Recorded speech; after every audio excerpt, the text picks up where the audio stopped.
परम पूज्य गुरुदेव के चरणों में कोटि कोटि वंदन। नवकार मंत्र से आज की क्लास की शुरुआत करते हैं। ओम ह्रीं नमो अर्हंताणम्। ओम ह्रीं नमो सिद्धाणम्।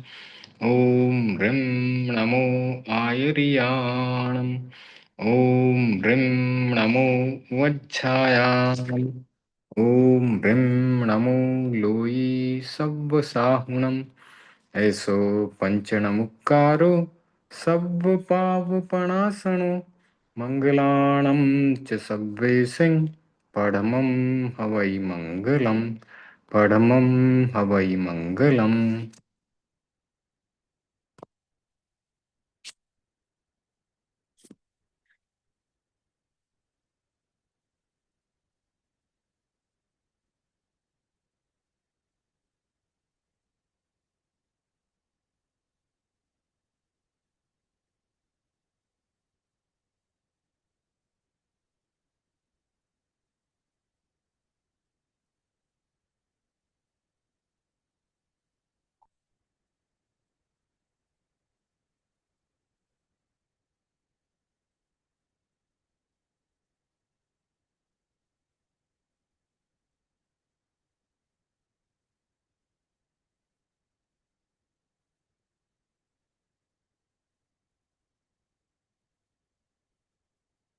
आज संस्कृत का चैप्टर 15 कर लेते हैं। स्क्रीन शेयर करता हूं मैं।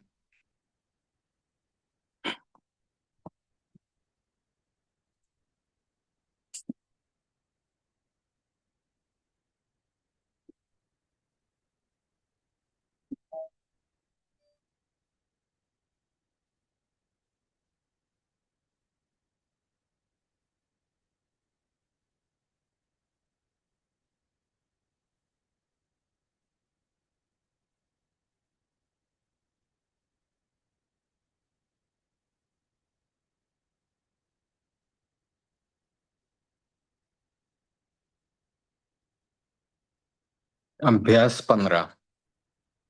अभ्यास 15 में ये शब्द जो नए आए हैं यहाँ पर दिए गए हैं। पाकः यानी पचना, उपदेशः उपदेश देना, शयनम सोना, गमनम जाना, पठनम पढ़ना, दानम दान, वस्त्रम वस्त्र, आयुष्यम कुशलम भद्रम। तीनों आशीर्वाद अर्थ में आते हैं। कुशल हो उस अर्थ में। फिर कुछ धातु हैं। गर्ज यानी गरजना, मूर्छ यानी मूर्छित होना, श्री आश्रय लेना, सेवा करना, ब्री पालन करना, श्री चलना।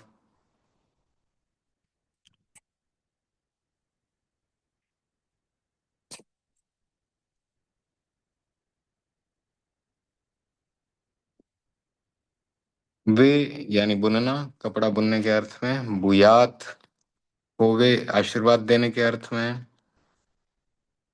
फिर कुछ अव्यय शब्द आ रहे हैं। समक्षम यानी सामने, मध्य यानी बीच में, अंतः यानी अंदर, अंतरे यानी अंदर, शम यानी कुशल हो, तुल्यः सदृशः और समः। तीनों का अर्थ है तुल्य।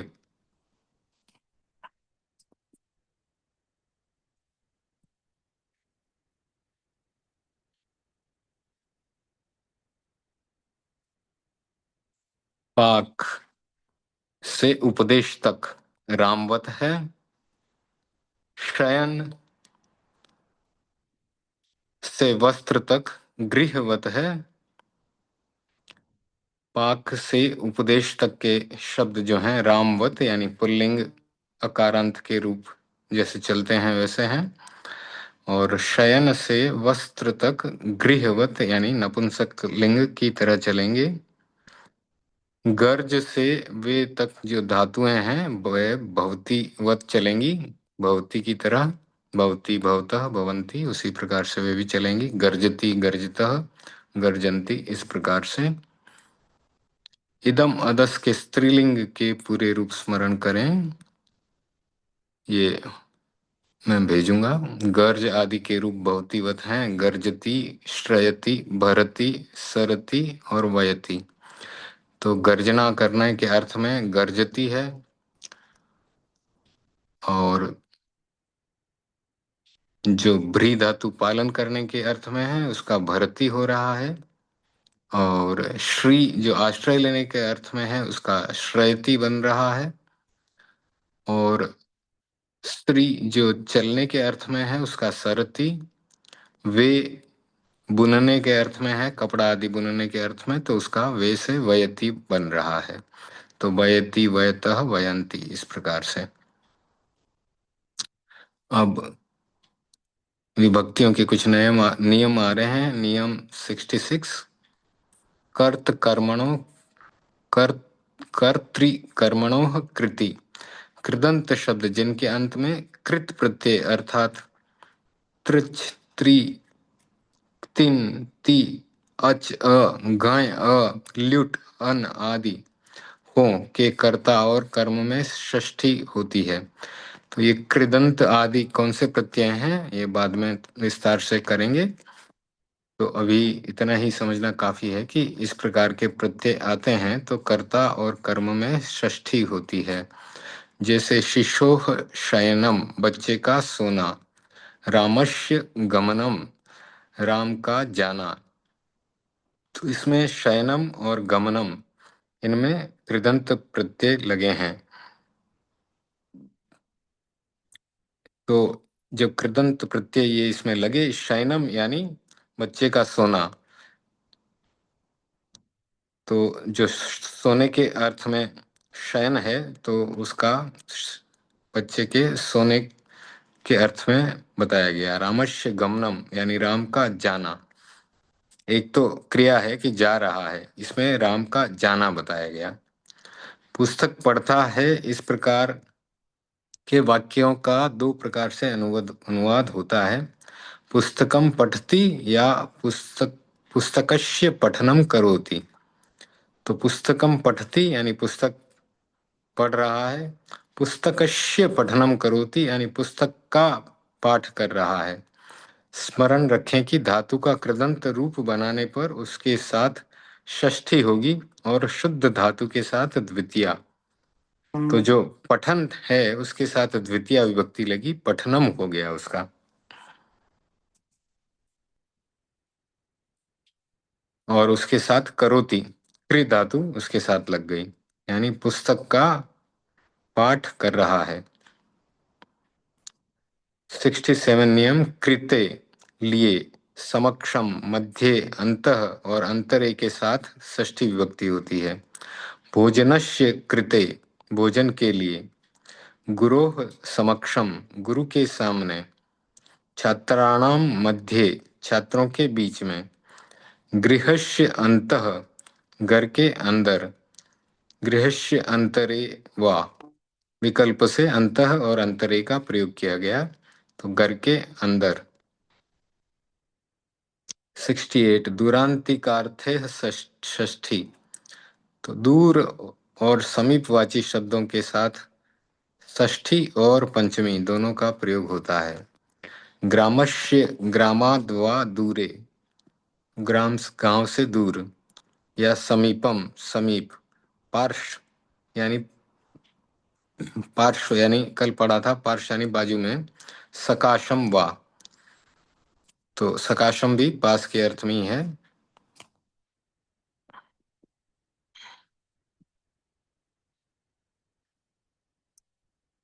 नियम 69। तुल्यार्थे, तुल्यवाची शब्दों, तुल्य, सदृश, सम के साथ षष्ठी और तृतीया दोनों होती है। कृष्णस्य कृष्णस्य कृष्णेन वा तुल्यः, सदृशः, समः। तो समानता जहाँ पर दिखाई जाती है, तुल्यवाची शब्दों के साथ षष्ठी और तृतीया दोनों हो सकती है। इसके समान यह है, कृष्णस्य तुल्यः रामः। फिर है नियम 70, चतुर्थी चा शिष्यायुष्य आशीर्वाद सूचक शब्दों में जैसे आयुष्यम, भद्रम, कुशलम, सुखम, हितम, अर्थः, प्रयोजनम, शम, पथ्यम आदि के साथ षष्ठी और चतुर्थी दोनों होती हैं। कृष्णस्य कृष्णाय व भद्रम, तो यहाँ पर कृष्णस्य यह षष्ठी विभक्ति, कृष्णाय चतुर्थी विभक्ति। तो कृष्णस्य भद्रम या कृष्णस्य कुशलम, कृष्णस्य शम या कृष्णस्य भूयात, कृष्णस्य कुशलम भूयात, इस प्रकार से भूयात यानी आशीर्वाद सूचक, आशीर्लिंग का प्रयोग किया गया है, आशीर्वाद सूचक है। कृष्णस्य भद्रम भूयात, कृष्ण का भला हो। 71 अकः सवर्णे दीर्घः, अक ये प्रत्याहार है, अ ई उ री इन स्वरों के लिए है। अक के बाद सवर्ण अक्षर हो तो दोनों के स्थान पर दीर्घ अक्षर हो जाता है। तो ये हमारे समानानाम सवर्णे दीर्घः सह इस सूत्र की तरह है। तो पाणिनि में ये इस प्रकार से इन्होंने दिया है, अकः सवर्णे दीर्घ, और हमने उस प्रकार से लिया था उसको। अ या आ प्लस अ या आ हो तो आ हो जाता है, तो ये हमारा पढ़ा हुआ है। ई या ई प्लस ई या ई आए तो दीर्घ ई, ऊ या दीर्घ ऊ प्लस ऊ या दीर्घ ऊ हो तो ये मिलकर के संधि दीर्घ ऊ हो जाती है। री या री प्लस री या री तो दीर्घ री है। विद्या प्लस आलयः तो विद्यालयः बना। करोति प्लस इदम तो करोतिदम। गुरु प्लस उपदेशः गुरुपदेशः।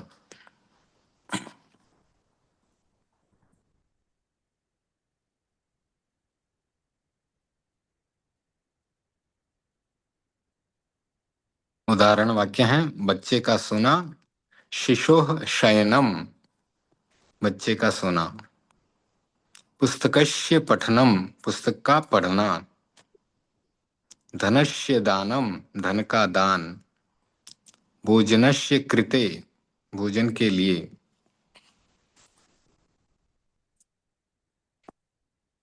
गृहस्य मध्ये, घर के बीच में। सर जो गृहस्य, ये भोजनस, ये के लिए में चतुर्थी विभक्ति नहीं आनी चाहिए थी सर इसमें? हाँ कृत्य के लिए आपको नियम यहाँ पर दिया है ना, कृत्य के लिए षष्ठी होती है। जहाँ पर कृत्य है उस शब्द के कारण षष्ठी है। और चतुर्थी का नियम आशीर्वाद सूचक शब्दों के लिए है, वहां पर षष्ठी और चतुर्थी दोनों होती है। तो जो कारक के नियम के अनुसार कर्ता ने करण को उसके हिसाब से जाएंगे तो वो अलग है, लेकिन यहाँ पर कृत्य शब्द के साथ इन्होंने षष्ठी विभक्ति का नियम बताया है, इसके कारण यहाँ पर षष्ठी विभक्ति हुई है। ये कृत्य में क्या होगा सर? भोजन के लिए, जैसे भोजनस्य कृते, गुरोः ओके। समक्षम, छात्राणां मध्ये, तो कृते, समक्षम, मध्ये, अंतः और अंतरे, इन शब्दों के साथ षष्ठी हो जाती है। ठीक है। Okay sir. हाँ, अच्छा। जैसे भोजन के लिए सब्जी लेने गया या भोजन के लिए सब्जी सुधारी, तो उस प्रकार से जब वाक्य बनेगा तो भोजनस्य कृते इस प्रकार से हम प्रयोग करेंगे। गुरु के समक्ष छात्र खड़ा है तो वहां पर भी षष्ठी विभक्ति लग गई, गुरोः समक्षम। छात्रों के बीच में एक छात्र खड़ा है तो छात्राणाम मध्ये, तो वहां पर षष्ठी विभक्ति लगी। Okay sir. जी। तो गृहस्य अंतः, गृह घर के अंदर, गृहस्य अंतरे वा, तो इन तीनों में षष्ठी विभक्ति है। अस्याः समक्षम, इनके सामने। ग्रामस्य दूरात्, गांव से दूर। जनकस्य समीपात्, पिता के सामने, समीपात्, समीप यानी पास में।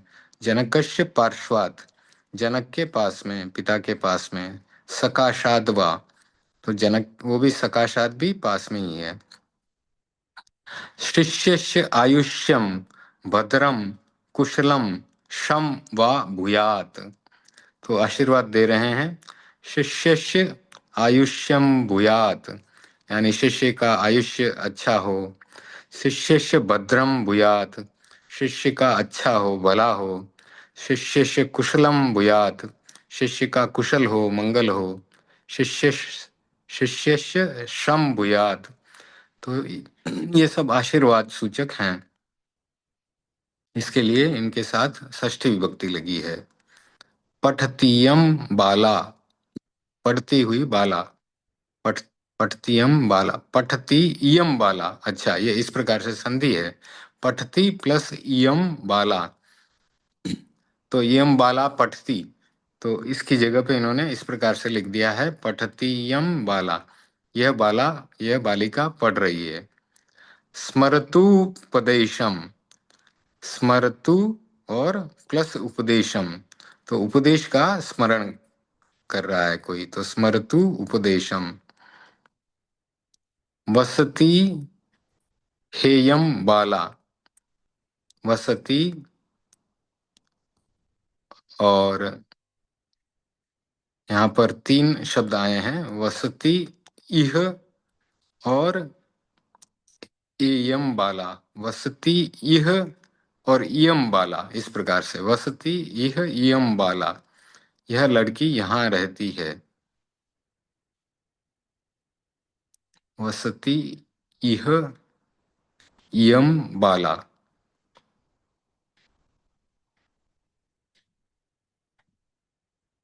मेघाः गर्जन्ति, बादल गरजते हैं। वस्त्रम वयति, वस्त्रों को बुना जाता है। शिशुः मूर्छति, तो जो बालक है, मूर्छति, मूर्छति का क्या अर्थ किया था हमने, मूर्छा। इसमें आया है शब्द, ये नहीं, इसमें हाँ, मूर्छित होना, राइट, बालक मूर्छित होता है। शिष्यः गुरुम श्रयति, शिष्य जो है गुरु का आश्रय लेता है। जनकः पुत्रम भरति, पिता पुत्र का भरण पोषण करता है। वायुः सरति, वायु चलती है, इस प्रकार से। तो ये चैप्टर 15 है, तो इसमें कुछ जो विशेष नियम हैं विभक्तियों से संबंधित, वह यहाँ पर बताए गए हैं, और इनको फिर विस्तार से और करेंगे, रिवीजन होगा अलग तरीके से, जैसे हमारा कालू कौमुदी में किस प्रकार से ये नियम आए हुए हैं कारकों के, वह हम विस्तार से लेंगे। तो शुरुआत में आपको इंट्रोडक्शन मिल रहा है, परिचय दिया जा रहा है कि इस प्रकार से कुछ शब्द होते हैं जिनके साथ विभक्ति का कोई नियम होता है, और उसमें वो उस प्रकार की अलग से विभक्ति लग जाती है। तो जो हमारे कर्ता ने कर्म को करण से के द्वारा संप्रदान के लिए अपादान से संबंध का के की, ये सब, और ये सब जो नियम हैं कारकों के साथ, वह तो रहते ही हैं, लेकिन कुछ विशेष नियम कुछ शब्दों के जुड़ने से लग जाते हैं। तो यहाँ पर ये विशेष नियम बताए गए हैं हमारे को, जो विशेष शब्दों के साथ में लगते हैं। तो यह जो है, इनको उपपद विभक्ति कहा जाता है। तो ये विशेष शब्दों के साथ विशेष नियम होते हैं। तो आज ये चैप्टर 15 हमारा संपन्न हुआ है। अब आगे का हम कल जो चर्चा कर रहे थे कि किस प्रकार से शब्द रूप बनते हैं, उनका धीरे धीरे हम इंट्रोडक्शन कर रहे हैं, परिचय कर रहे हैं, फिर एक एक सूत्र को विस्तार से पढ़ेंगे और विस्तार से समझेंगे।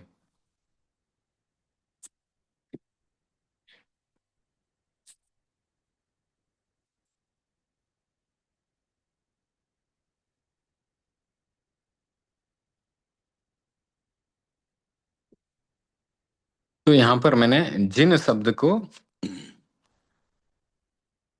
उसके रूपों को सिद्ध करने के लिए बहुत ही संक्षेप में सूत्र दिए हैं। फिर हम सूत्रों को विस्तार से करेंगे और इसको विस्तार से समझेंगे भी। तो एक बार मैं आपको परिचय दे देता हूँ कि हमारे जो विभक्तियां हैं, प्रथमा, द्वितीया, तृतीया, चतुर्थी, पंचमी, षष्ठी और सप्तमी, उसके बारे में आपको जो है एक वचन, द्विवचन, बहुवचन, ऐसे 7 विभक्तियां और 3 वचन और 8वां संबोधन, इस प्रकार से हमने 8 विभक्तियों का परिचय आपको दिया था।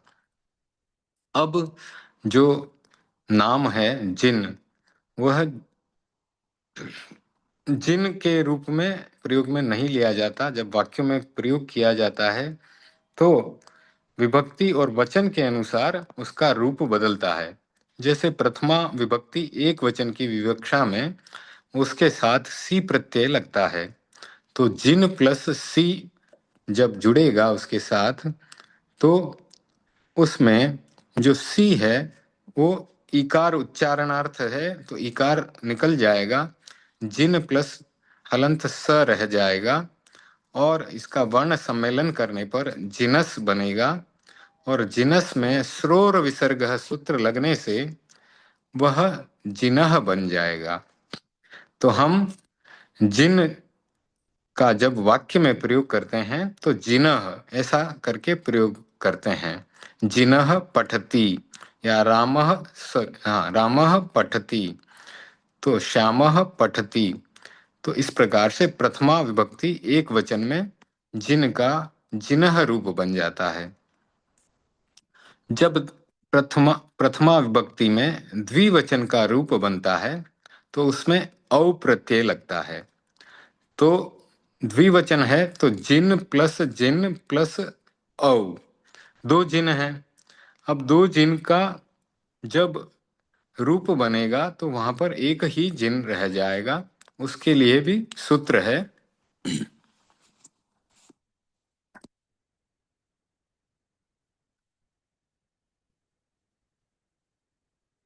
उसको उस सूत्र का नाम है स्यादाव संख्येयः।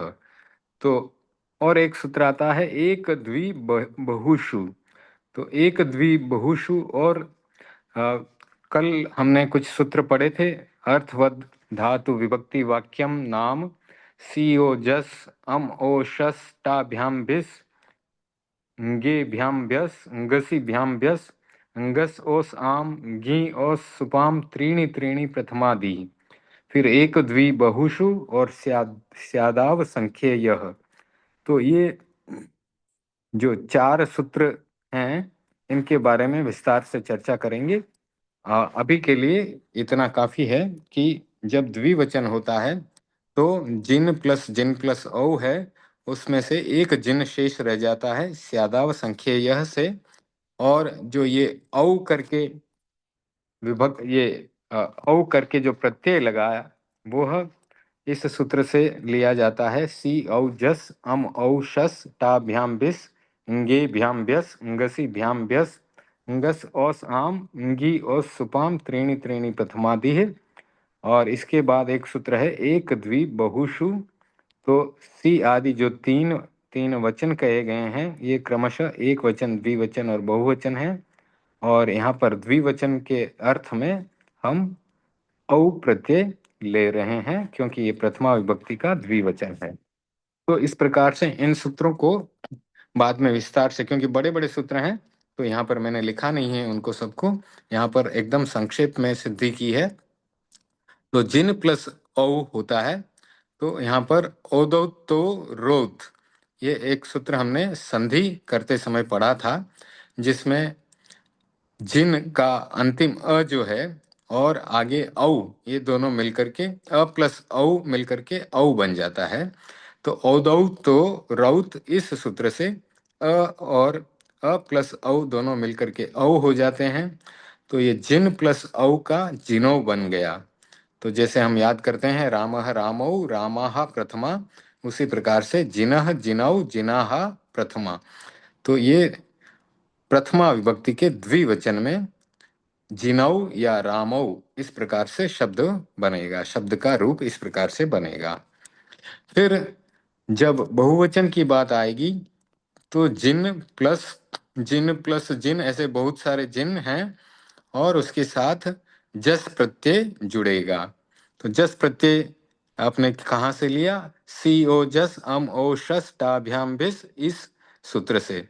पूरा सूत्र पढ़ेंगे तो सी ओ जस अम ओ शस टाभ्याम भिस, गे भ्याम व्यस, ngसी भ्याम व्यस, अंगस ओस आम, गी ओस सुपाम, त्रीणि त्रीणि प्रथमादि। त्रीणि त्रीणि प्रथमादि का मैंने मतलब बताया था कि प्रथमा, द्वितीया, तृतीया और प्रथमा विभक्ति में तीन वचन, द्वितीय विभक्ति में तीन वचन। तो प्रथमा विभक्ति के तीन वचन में सी, औ और जस। तो सी देख लिया हमने, औ देख लिया, अब जस। तो बहुवचन है। अब इसमें बहुवचन में जस प्रत्यय लाया गया। जस प्रत्यय प्रथमा विभक्ति सी और जस से उठाया। एक द्वि बहुषु बहुवचन होने के कारण जस प्रत्यय आया। एक वचन होता तो सी आता, द्विवचन होता तो औ आता। बहुवचन है इसलिए जस आया। तो ये जिन, बहुत सारे जिन थे, उसमें से एक को रखा गया, ये स्यादाव संख्य यह सूत्र से। तो बहुत सारे जिन में से एक जिन रखा गया प्लस जस। अब उसमें से ज अनुबंध चला जाएगा तो जिन प्लस अस रह जाएगा। अब यहाँ पर एक सूत्र है अतो जस भ्याये।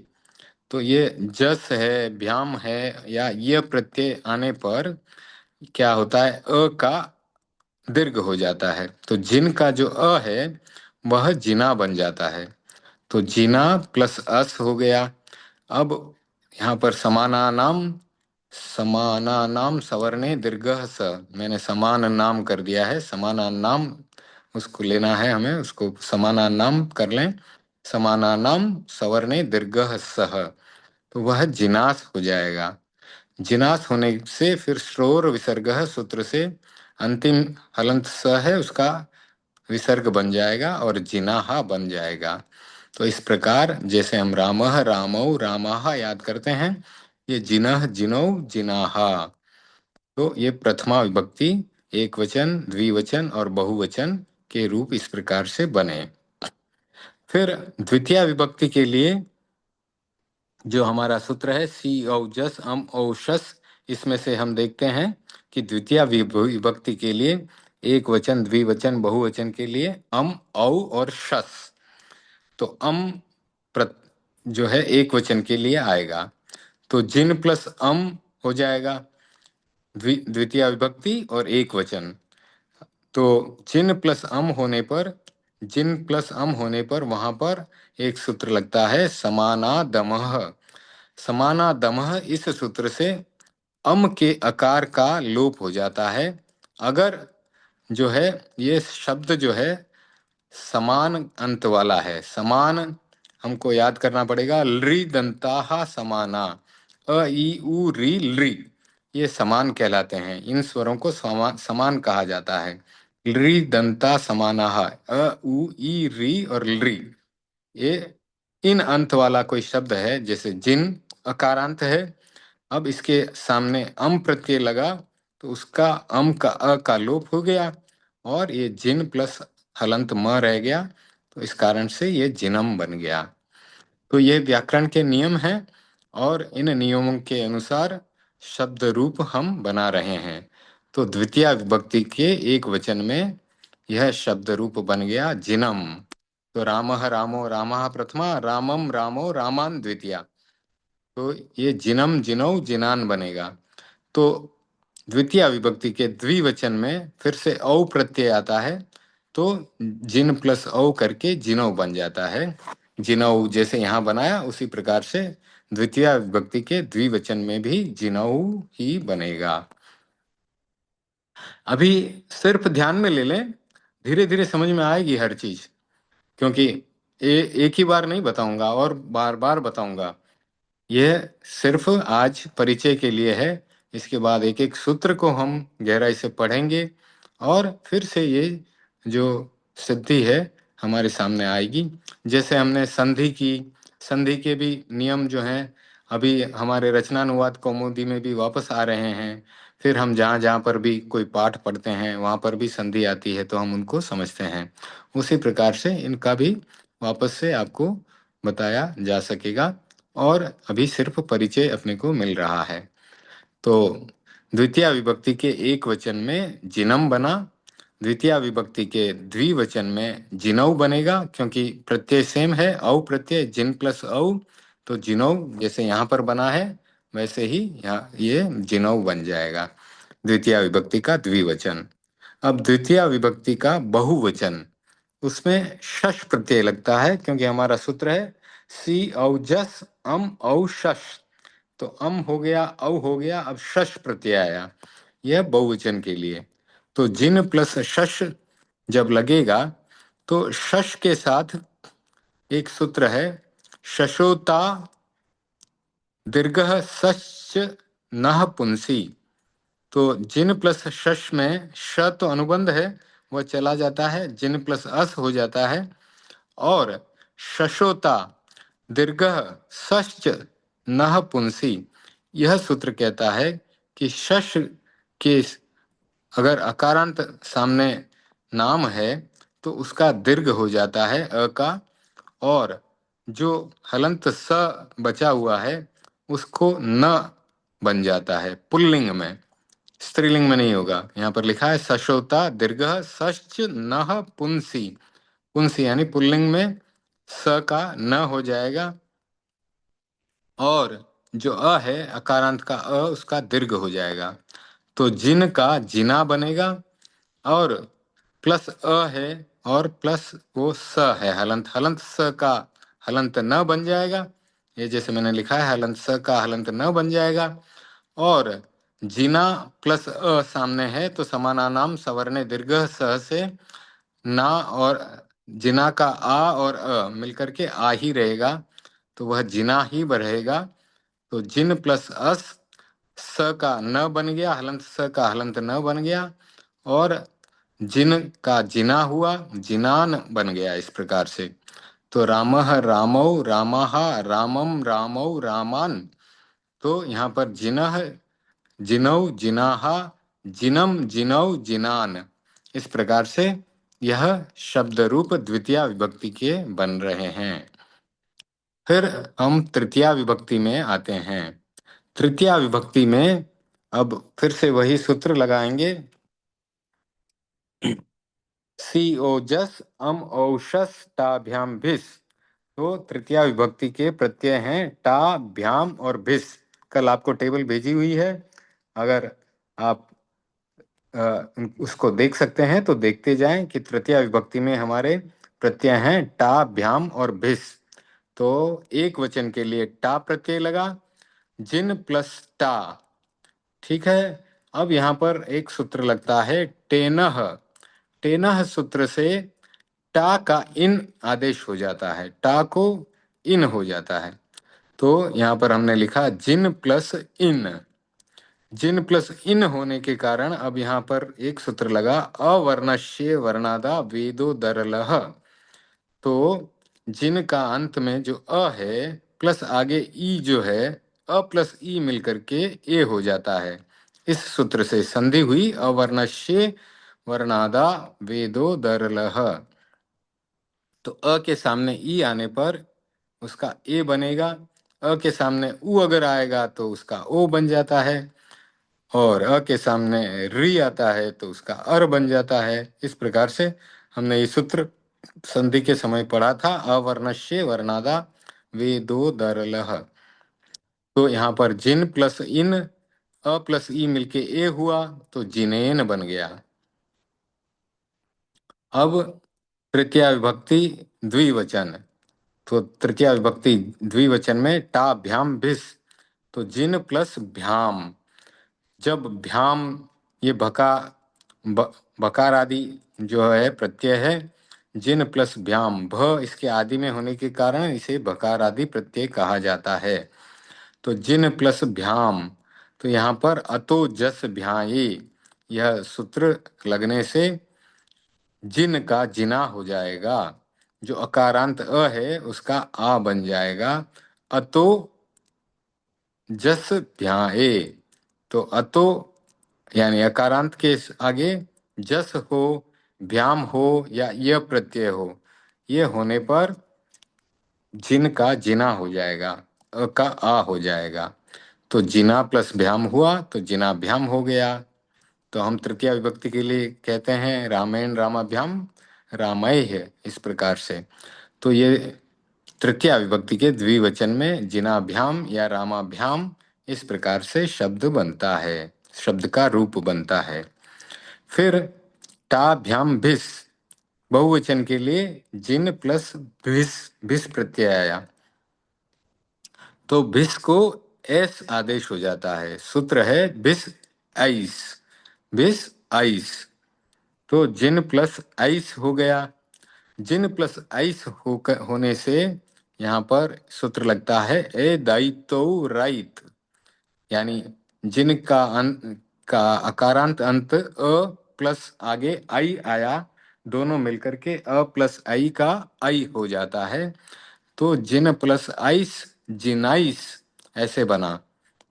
अब जिनाइस बना तो अंत में जो हलंत स है उसका श्रोर विसर्ग से विसर्ग बन गया, तो यह हो गया जिनाइह। तो जिन प्लस भिस ये बना जिनाइह। तो शुरुआत में थोड़ा अपरिचित लगेगा, थोड़ा मुश्किल लगेगा, कोई बात नहीं है। हम पढ़ेंगे, कितना भी मुश्किल कोई भी विषय आने दो, पढ़ेंगे समझेंगे, उसमें डरने की जरूरत नहीं है। हम सब साथ में मिलकर के कर रहे हैं और सब साथ में हैं, कोई डरने की इसमें जरूरत नहीं है। धीरे धीरे आगे बढ़ेंगे, करते जाएंगे, अभ्यास करते करते सीख लेंगे। यही हम संस्कृत और प्राकृत के साथ कर रहे हैं। अभ्यास करेंगे, कहानी पढ़ेंगे, पाठ पढ़ेंगे, विभक्तियां सीखेंगे, व्याकरण करेंगे, व्याकरण सीखेंगे। तो करते करते अभ्यास करते करते आगे बढ़ते जाएंगे, रुकना नहीं है कहीं पर भी, कितना भी मुश्किल विषय क्यों नहीं आ जाए। तो यह तीन हमने विभक्तियां कर ली, तृतीया विभक्ति तक हम पहुंच गए। रामः रामो रामाः रामम रामो रामान और रामेण रामाभ्याम रामैः। अब जिनेन बनता है और वहां रामेण बनता है, वो न का ण कैसे होता है उसका भी सूत्र बाद में बताएंगे। र उसमें साथ में है ना, तो इसलिए ऋणा बन गया, र के साथ ऋणा। ये सूत्र वैसे पहले हमने रचनानुवाद कौमुदी में किया हुआ है और यहाँ पर भी आएगा। तो अब आगे बढ़ते हैं। जिन प्लस भिस हो गया, जिनेह बन गया जिनेह। अब चतुर्थी विभक्ति में आते हैं। चतुर्थी विभक्ति के लिए प्रत्यय क्या क्या हैं? तो चतुर्थी विभक्ति के प्रत्यय हैं ङे भ्याम व्यस। तो ङे, ङे में क्या होता है? जब जिन प्लस ङे, चतुर्थी विभक्ति एक वचन, तो जिन प्लस ङे प्रत्यय आया और ङे के साथ एक सूत्र है ङेर्यः, तो अंगे जो है उसका य बन जाता है। तो यहाँ पर जिन प्लस य लिख दिया हमने, अंगे की जगह य आ गया। फिर यहाँ पर एक सूत्र जो हमने पहले भी किया था अतो जस भ्याये, यानी ये अतो जस भ्याये अकारांत शब्द के लिए जस सामने हो या भ्याम सामने हो या य सामने हो, तो यहाँ पर य प्रत्यय सामने है, तो जिन के अकारांत अ का आ बन गया, यानी जिन का जिना बन गया। तो इस प्रकार से यह जिनाय हो गया। तो चतुर्थी विभक्ति एक वचन में हम रामाय रूप बनाते हैं या जिनाय रूप बनाते हैं। तो रामः रामो रामाः रामम रामो रामान रामेण रामाभ्याम रामैः रामाय रामाभ्याम रामेभ्यः, इस प्रकार से चलता है ना। तो ये जिनाय, ये चतुर्थी विभक्ति एक वचन का रूप बना। अब आगे बढ़ते हैं। अब आगे अंगे भ्याम और भ्यस, तो भ्याम और भ्यस के साथ क्या बनता है वो देखते हैं।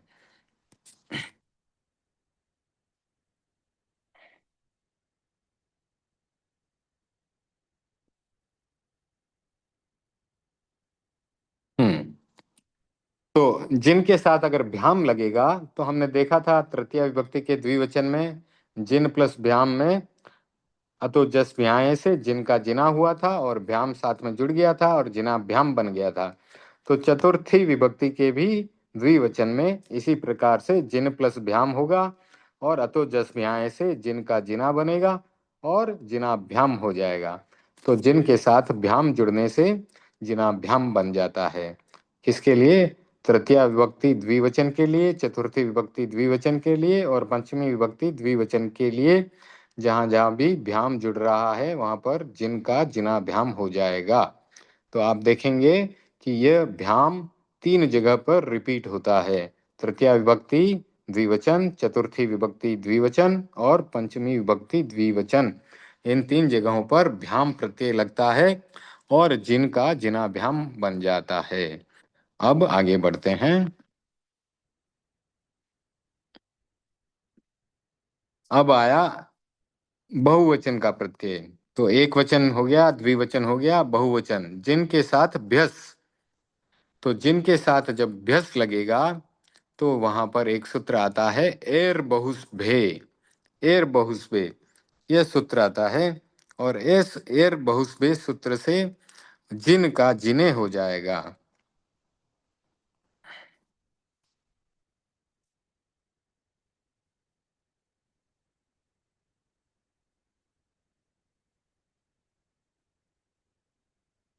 तो ये एर बहुस्बे सूत्र कहता है कि अकारांत शब्द के साथ में अगर कोई सकारादि या भकारादि प्रत्यय होता है तो जिन का जिने हो जाता है, अ का ए हो जाता है। बहुवचन अर्थ में, सिर्फ बहुवचन में जिनका जिने हो जाएगा अगर वहां पर सकारादि और भकारादि कोई प्रत्यय आता है तो। यहाँ पर भकारादि प्रत्यय आया, भ्यस है और बहुवचन के लिए आया है और इसी कारण से जिनका जिने हो गया। जो अकारांत था वो एकारांत हो गया। तो जिने और प्लस भ्यस हुआ, इनको जोड़ा गया तो जिने भ्यस। और फिर अंत में जो हलंत सक है उसका श्रोर विसर्ग से विसर्ग कर दिया गया, ये जिनेभ्यः बन गया। तो इस प्रकार से ये चतुर्थी विभक्ति तक हमने पूरा कर लिया है। तो रामः रामो रामाः रामं रामो रामान् रामेण रामाभ्याम रामैः रामाय रामाभ्याम रामेभ्यः। चतुर्थी विभक्ति तक पहुंच गए। अब तो थोड़ा ही बाकी रहा है। अब पंचमी विभक्ति। पंचमी विभक्ति में क्या है? अंगसी भ्याम भ्यस। तो भ्याम और भ्यस तो चतुर्थी विभक्ति के जैसे ही हैं। अब घसी जो है यहाँ पर नया आया है। तो जिन प्लस अंगसी।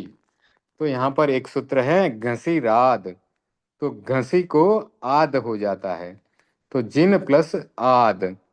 तो जिन प्लस आद में जिन का अंतिम अ और आगे का आ दोनों मिलकर के आ ही रहेगा समानानाम सवर्णे दीर्घः सह से। तो घसी रात से हमने घसी का आद किया और फिर समानानाम सवर्णे दीर्घः सह से अ प्लस आ का आ हो गया तो ये जिनाद बन गया। अब जिनाद हो गया तो वहां पर एक और सूत्र है वाव साने, यानी विकल्प से अगर द है तो उसका त हो जाता है। तो जिनात भी बन जाएगा, जिनाद या जिनात।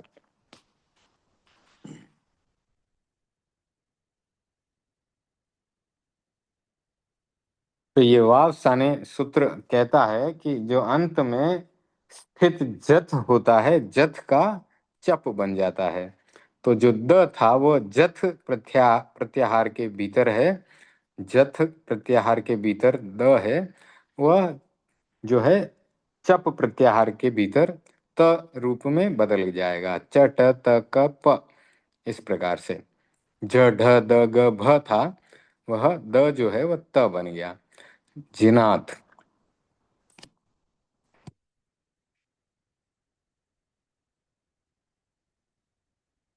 फिर जिन, अच्छा ये पंचमी विभक्ति है, इसके द्विवचन में क्या आएगा? फिर द्विवचन में भ्याम प्रत्यय आएगा क्योंकि घसी भ्याम भ्यस। तो पंचमी विभक्ति में आप पंचमी विभक्ति की लाइन देखेंगे तो वहां पर है घसी भ्याम और भ्यस। तो भ्याम और भ्यस चतुर्थी विभक्ति में आए हुए हैं, सेम है, रिपीट हो रहे हैं। तो भ्याम का जिना भ्याम बनेगा, जिन का जिना होकर के प्लस भ्याम होकर के जिना भ्याम हो जाएगा। और जिन प्लस भ्यस करेंगे तो अभी ऊपर आपने देखा ही है, जिनका जिने होकर के भ्यस का जिनेभ्य स स अलंत स है, उसका विसर्ग बन जाता है, तो जिनेभ्य हो जाता है। तो पंचमी विभक्ति में रूप बनते हैं जिनात, जिनाभ्याम, जिनेभ्यः। फिर हम षष्ठी विभक्ति में आ जाएंगे। षष्ठी विभक्ति में आपको कुछ नए प्रत्यय मिलेंगे। वहां पर प्रत्यय है ngस, ओस और आम।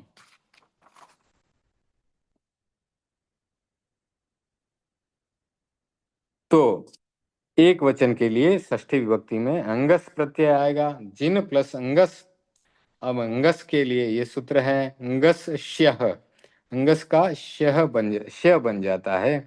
तो जिन प्लस अंगस था, उसका जिन प्लस श्य बन गया। जिन प्लस श्य बनने से उसको जोड़ा गया तो जिनश्य बन गया। तो छोटा छोटा एक एक सूत्र है, और वह लगाने से शब्द की सिद्धि हो रही है। लेकिन जो ये हमने संक्षेप में कर रहे हैं, यहाँ पर पूरा विस्तार में करेंगे तब और आपको अच्छे से समझ में आएगा। अब अंगस हो गया, अब द्विवचन में जाना है षष्ठी विभक्ति के। तो अंगस, ओस और फिर आम। आम बहुवचन के लिए है, ओस द्विवचन के लिए है। तो जिन प्लस ओस हमने किया, जिन प्लस ओस किया, तो अब वहां पर एक सूत्र आता है ओसी। ओसी सूत्र कहता है कि अगर सामने ओस प्रत्यय है तो जिन का जिने हो जाएगा, अकारांत शब्द का अ जो है वह ए बन जाएगा। तो ओस प्रत्यय परे होने पर जिन का जिने हो जाएगा। तो जिन का जिने होने के बाद क्या होगा, वहां पर संधि होगी ए प्लस ओ। तो ए प्लस ओ अगर संधि होती है तो वहां पर ए दैतो रयायो, यह सूत्र लगता है, यानी ए का अय हो जाता है। तो ए का अय हो जाने से जिन प्लस अय प्लस ओस हुआ, तो यह बन गया जिनयोस। जिनयोस में अंतिम हलंत स है, उसका हो जाएगा विसर्ग। तो श्रोर विसर्ग से उसका विसर्ग कर दिया गया, तो जिनयोह बन गया। जिनयोह में मेरे यहाँ एक ही बिंदी दिखाई दे रही है, दो बिंदी करके विसर्ग कर दें उसको, जिनयोह। तो जिनश्य जिनयोह, और आगे आएगा जिना नाम। वो कैसे बनेगा, जिन प्लस आम प्रत्यय, बहुवचन के लिए आम प्रत्यय लगता है, जिन प्लस आम, क्योंकि घस ओस आम, इस प्रकार से षष्ठी विभक्ति के प्रत्यय चलते हैं। तो जिन प्लस आम। अब आम प्रत्यय जब लगता है तो वहां पर नुट का आगम होता है। ये नुट क्या है वो समझते हैं। इसमें दो सूत्र लगे, आद्यंतौ टिकतौ और ह्रस्वा पश्च। ह्रस्वा पश्च, इन दो सूत्रों के लगने से, तो ह्रस्वा पश्च सूत्र लगने से होता है ह्रस्व अंत से, आप अंत से और नित्य स्त्रीलिंग के इत और उत के बाद में आने वाले आम को नुट का आगम होता है। तो ह्रस्वा पश्च सूत्र से आम का आगम होता है। इसकी कंडीशंस लंबी हैं। ह्रस्व अंत में, तो हमारे यहाँ ह्रस्व अंत है, जो है वो ऋस्व है, और ऋस्व अंत से या फिर आप अंत से या नित्य स्त्रीलिंग के इत और उत, इनके बाद में आने वाले आम को नुट का आगम होता है। तो अभी हमको सिर्फ ह्रस्व समझना है कि जिनका अकारांत है वो ह्रस्व है, और ह्रस्व होने से यहाँ पर नुट का आगम हुआ। और नुट में जो है ये हलंत ट जो है अनुबंध है वो चला जाएगा। नुट का उ जो है वो उच्चारण के लिए है, उच्चारणार्थ है, वह उ भी चला जाएगा, सिर्फ हलंत न बच जाएगा। तो जिन प्लस हलंत न प्लस आम। अब यहाँ पर एक सूत्र लगता है नुट्य तिस्र चतस्रोह। तो नुट्य तिस्र चतस्रोह, ये सूत्र लगने से अगर नुट का आगम हुआ तो अकारांत को आ बन जाएगा, तो जिन का बन जाएगा जिना। तो ये नुट का आगम होने से जो यहाँ पर जिन का अंतिम अ था वह आ होने से जिना हो गया, और जिना प्लस ये बाकी के वर्ण सम्मेलन करेंगे तो नाम बन जाएगा, क्योंकि हलंत न प्लस आम है। तो हलंत न के साथ आ जुड़ेगा, ना बनेगा, और हलंत म अंत में है ही, तो जिनानाम ऐसे बन जाएगा।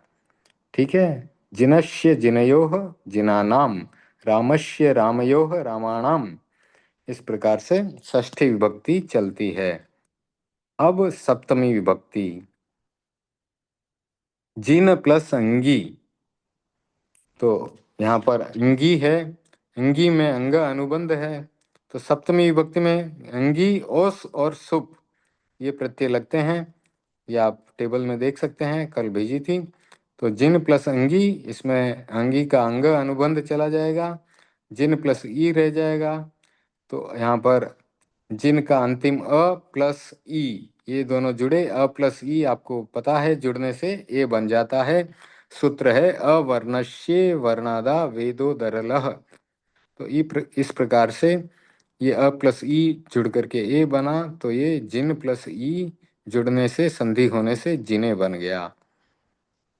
फिर सप्तमी विभक्ति का द्विवचन आएगा, वहां पर ओस प्रत्यय आएगा, और ओस प्रत्यय का आपको पता है जिन प्लस ओस करने पर जिनयोह होता है। यहाँ पर देखा जा सकता है ये जिन प्लस ओस है, जिनयोह बना है। तो जिने जिनयोह, और अंतिम है जिन प्लस सुप। जिन प्लस सुप, सुप प्रत्यय लगने से यहाँ पर जिन प्लस सुप करेंगे तो एक सूत्र है एर बहुस्भे। एर बहुस्भे में हमने पढ़ा था कि सकारांत या सकार आदि या बकार आदि प्रत्यय जब पीछे लगते हैं तो उनका जो अकारांत अ है वो ए बन जाता है, एर बहुस्भे। तो बहुवचन के अर्थ में सकारादि बकारादि प्रत्यय होने पर अकारांत को ए बन जाएगा। तो जिन को बन गया जिने, और प्लस सुप है तो प अनुबंध चला जाएगा, ये बन जाएगा जिनेसु। अब जिनेसु में जो स है वह जो है दंत्य स है, उसका मूर्धन्य स बन जाएगा। कैसे? क्विला क्विलादेक पदे, क्विलादेक पदे पदांते कृतस्य सस्य। तो ये सूत्र लगाया, क्विलादेक पदे पदांते कृतस्य सस्य। ये सूत्र लगने से जो अंत में ये दंत्य स था उसका मूर्धन्य श बन गया। तो समता का स जो है वह षटकोण वाला श बन गया, जिनेशु। अब इसमें यहाँ पर जितने भी सूत्र आए हैं उनका विस्तार से हम वर्णन करेंगे, एक एक को अच्छे से पढ़ेंगे। और ये जो संक्षेप में हमने प्रक्रिया आपको बताई है उसको आपको अच्छे से पढ़ना है, घर जाकर के एक बार रिवाइज कर लें। फिर हम जब विस्तार में जाएंगे तब आपको आसानी रहेगी। तो जितने भी सूत्र यहाँ पर हैं उनका एक एक का हम विवेचन करेंगे और एक एक को पढ़ेंगे अगली क्लासेस में। तो आज का समय वैसे संपन्न होने जा रहा है, लेकिन कुछ थोड़ा सा किया जा सकता है तो वो थोड़ा सा हम कर लेते हैं। भक्तामर की भी चर्चा हमारी चल रही है, तो हो सके तो भक्तामर का एक पद ले लें या देखते हैं।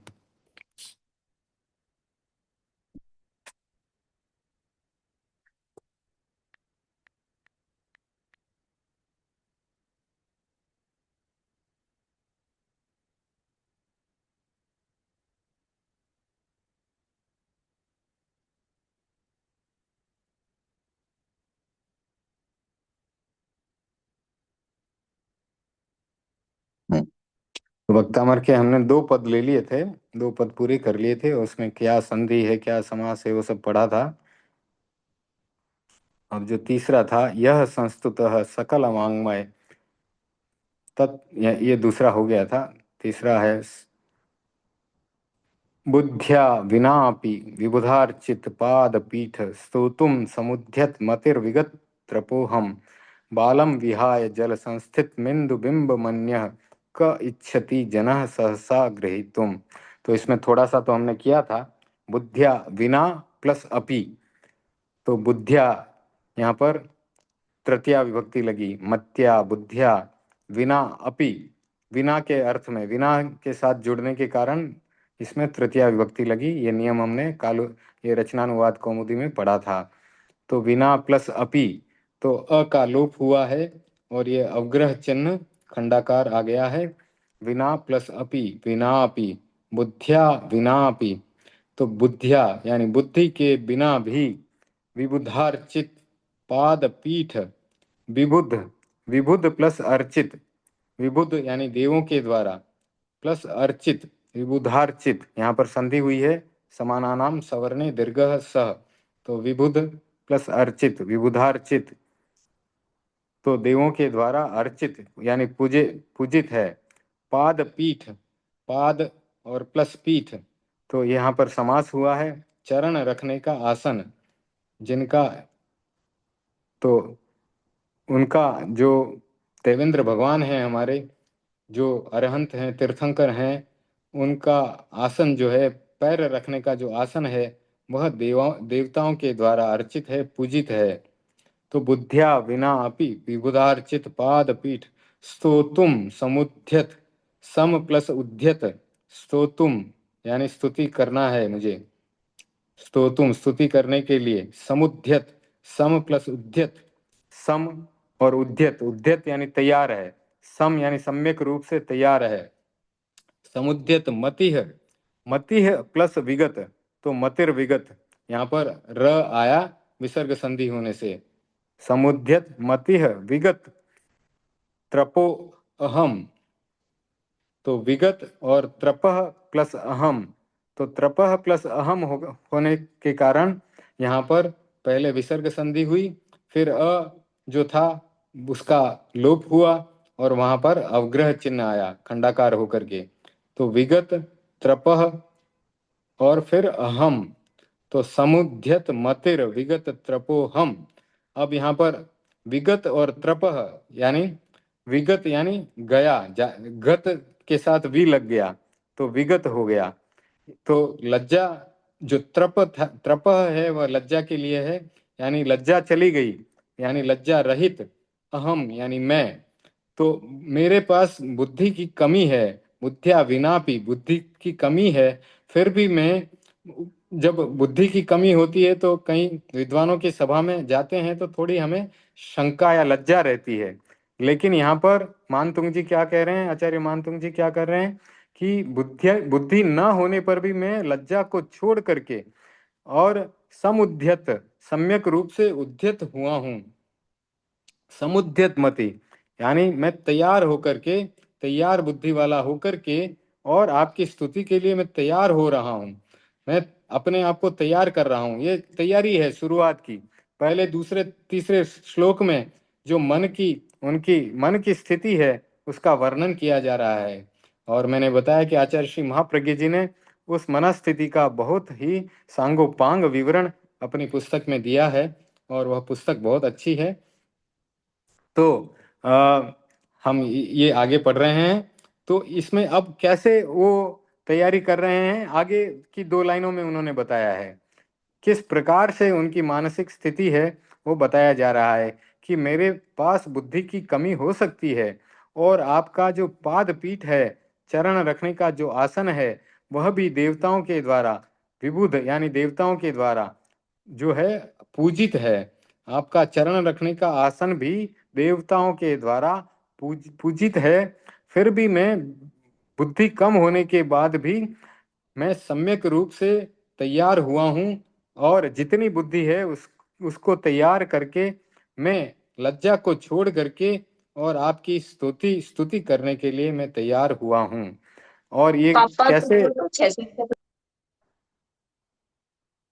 जी मुझे कुछ बोल रहे हैं क्या? कोई बात नहीं, ठीक है, आगे पढ़ते हैं। बालम विहाय जल संस्थित मिंदु बिंब मन्यः क इच्छति जनः सहसा ग्रहीतुम। तो आगे क्या बताया जा रहा है, उदाहरण के द्वारा बताया जा रहा है कि किस प्रकार से मैं जो प्रयास कर रहा हूं वो कैसा है। बालम विहाय जल संस्थित, तो यहां पर आप देखें संस्थितम प्लस इंदु प्लस बिंबम प्लस अन्यः, तो जल संस्थितम, जल में संस्थित, क्या, जल संस्थितम इंदु बिंबम, तो जल संस्थितम जल में संस्थित, इंदु बिंबम अन्य, तो ये क्या उदाहरण दिया जा रहा है कि जो छोटा बच्चा होता है, कि बालक को छोड़कर, विहाय यानी छोड़कर, तो बालक को छोड़कर जल में स्थित इंदु बिंब, इंदु यानी चंद्रमा, चंद्रमा का प्रतिबिंब रात्रि में जल का पात्र अगर भर के रखा है और अभी शुक्ल पक्ष चल रहा है, और उस रात्रि में जो शुक्ल पक्ष की रात्रि है उसमें जल का पात्र पड़ा है आकाश के नीचे, तो वहां पर उसके अंदर जो चंद्रमा का बिंब पड़ रहा है, अगर कोई बालक देखता है और उसको पकड़ने की इच्छा करता है, तो जल संस्थितम इंदु बिंबम, और फिर मन्यः क इच्छति जनः सहसा ग्रहीतुम, तो सहसा यानी बिना विचारे, ग्रहीतुम यानी पकड़ने के लिए, तो एक बच्चा ही है जो इस प्रकार का प्रयास कर सकता है कि जल के भीतर जो चंद्रमा का बिंब है उसको अचानक सहसा बिना विचारे पकड़ने का प्रयास करता है। उस प्रकार का प्रयास मैं भी कर रहा हूँ। जिस प्रकार से तो मेरे प्रयास को एक बालक का प्रयास समझा जाए तो भी कोई दिक्कत नहीं है। मेरा यह कार्य उस अबोध बालक के समान है जो जल में दिखाई दे रहे चंद्रमा के बिंब को चंद्रमा समझकर पकड़ने का प्रयास करता है। तो इस प्रकार से ये तीसरा जो है श्लोक पूरा होता है। समय पूरा हो गया, संपन्न हो गया, थोड़ा अधिक हो गया, उसके लिए मिच्छामि दुक्कडम। तो आज हम इसको क्लास को संपन्न करते हैं। तो परम पूज्य गुरुदेव की आज्ञा से मंगल पाठ। ओम ह्रीं नमो अरहंताणं, ओम ह्रीं नमो सिद्धाणं, ओम ह्रीं नमो आयर्याणं, ओम ह्रीं नमो वज्जायाणं, ओम ह्रीं नमो लोये सव्वसाहुणं, एसौ पंचनमुक्कारो सव्वपापपणासनो मंगलाणं च सव्वेसिं परमं हवै मंगलम्। चत्तारि मंगलम अरहंता मंगलम सिद्धा मंगलम साहु मंगलम केवली पणत्तो धम्मो मंगलम। चत्तारि लघुत्तमा अरहंता लघुत्तमा सिद्धा लघुत्तमा साहु लघुत्तमा केवली पणत्तो धम्मो लघुत्तमो। चत्तारि शरणं पवज्जामि अरहन्ते शरणं पवज्जामि सिद्धे शरणं पवज्जामि साहु शरणं पवज्जामि केवली पणत्तं धम्मं शरणं पवज्जामि। विघ्न हरण मंगल करण स्वाम भिक्षुनो नाम गुण ओलख सुमरण किया सरे चिंत्या काम सरे अचिंत्या काम सरे अचिंत्या काम। ओम अरहम। Thank you for joining today. हम सब परम पूज्य गुरुदेव के प्रति बहुत बहुत आभारी हैं। जय जिनेन्द्र दिनेश जी। ओम जय अरहम। जिनेन्द्र, जय जिनेन्द्र। ओम अरहम।